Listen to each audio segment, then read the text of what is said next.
Bien-aimés de Dieu, la paix soit avec vous. Nous célébrons aujourd'hui le 5e dimanche du temps ordinaire, année C. Aujourd'hui, nous méditons sur l'appel de Dieu et la manière dont il transforme la vie de ceux qui sont appelés afin qu'ils puissent bien accomplir leur mission. Ça commence effectivement avec le prophète Isaïe qui raconte sa vision céleste où il voit le Seigneur assis sur son trône.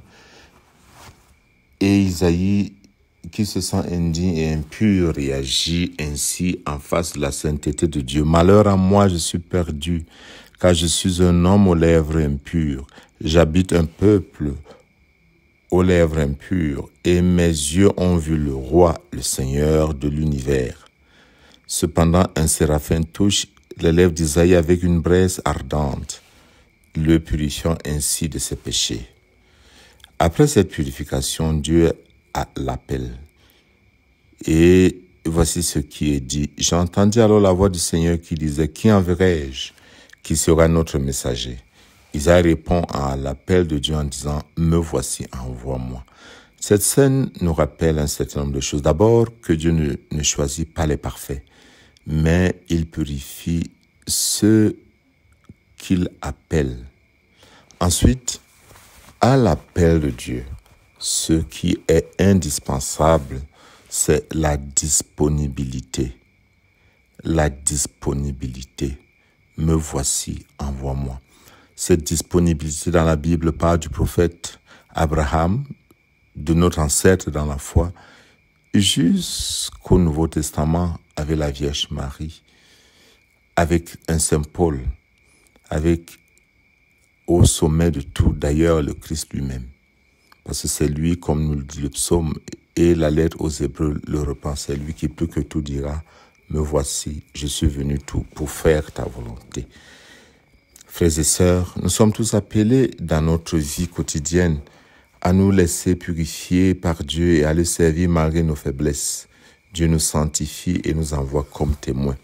Paul témoigne effectivement de ça, lui qui a été persécuteur des chrétiens dans le passé, il reconnaît que tout ce qu'il est provient de la grâce de Dieu. Ce que je suis, je le suis par la grâce de Dieu, dit-il, exprimant ainsi une profonde reconnaissance et l'humilité face à l'action divine dans sa vie. Paul a été transformé par la grâce divine et est devenu un apôtre zélé. Tous appelés à aller vers le Seigneur, nous avons besoin d'être disponibles, certes, comme nous l'avons vu dans la première lecture, mais il y a autre chose que Saint Paul met en exergue. Il nous faut ce zèle. Oui, il nous faut cet engagement. Il nous faut ce don total, sans réserve. Mais Saint Paul parle également du contenu de la mission.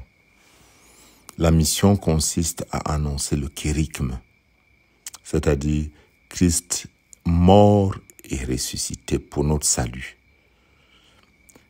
Les apôtres, tous, fondent leur prédication sur cette vérité. Christ est mort, il est ressuscité pour que nous ayons la vie.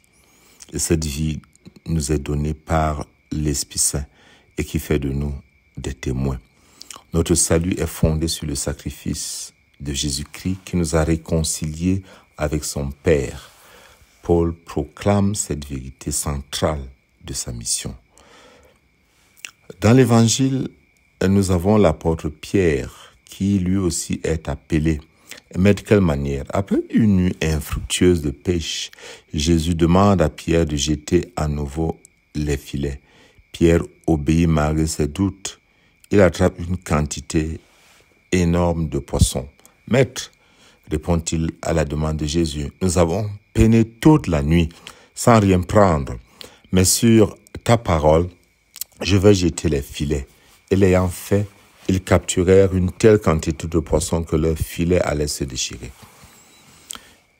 Voilà une disponibilité qui conduit à un miracle énorme. La disponibilité humaine donne lieu à l'agir merveilleux de Dieu. Oui, la disponibilité de l'homme permet à Dieu d'accomplir son projet de salut, son projet merveilleux. Et Saint Pierre est émerveillé par ce miracle et il se reconnaît indigne. À cette vue, Simon-Pierre tomba aux genoux de Jésus en disant « Éloigne-toi de moi, Seigneur, car je suis un homme pécheur. » En effet, un grand effroi l'avait saisi, lui et tous ceux qui étaient avec lui, devant la quantité de poissons qu'ils avaient pêchés. Mais Jésus lui dit « Pierre, désormais tu seras un pêcheur d'hommes. » Jésus transforme complètement Pierre, qui se reconnaît lui-même pécheur et indigne. C'est ainsi que Jésus veut transformer toutes nos vies. Il nous appelle à la disponibilité, mais cette disponibilité permet à Jésus d'accomplir le grand miracle qui est d'amener l'homme libre à servir Dieu pour que l'homme devienne libre comme Dieu lui-même est libre.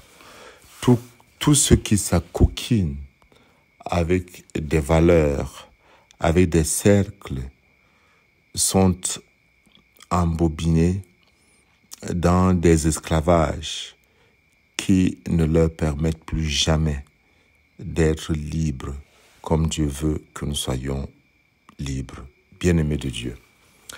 L'Évangile, en nous interpellant, nous voudrait également nous appeler à être fiers de notre vocation en annonçant la parole du Seigneur. Il nous appelle à ne pas nous laisser décourager dans nos échecs.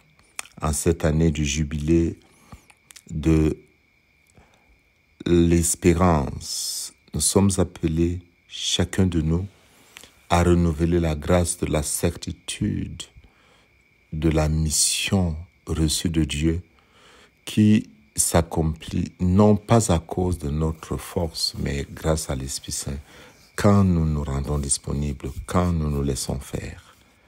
Comme Pierre, nous devons entendre cette parole, soit sans crainte. Comme Pierre, Jésus nous appelle à renouveler notre effort, à jeter de nouveau les filets. Dieu appelle chacun de nous. Il ne nous demande pas d'être parfaits. Il nous demande d'être disponibles et confiants en sa grâce. L'appel de Dieu transforme nos vies. Isaïe, Paul et Pierre se sentaient tous indignes et pécheurs. Mais la grâce de Dieu les a transformés, les a rendus capables de répondre à son appel. Cela nous montre que Dieu ne choisit pas toujours ce que le monde peut juger parfait, merveilleux, mais ce que lui juge digne, c'est-à-dire ceux qui le craignent, c'est-à-dire ceux qui sont disponibles, ceux qui lui font confiance, ceux qui se laissent porter par lui. Qu'en ce saint jour, Dieu dans sa bonté vous bénisse, au nom du Père et du Fils et du Saint-Esprit. Amen.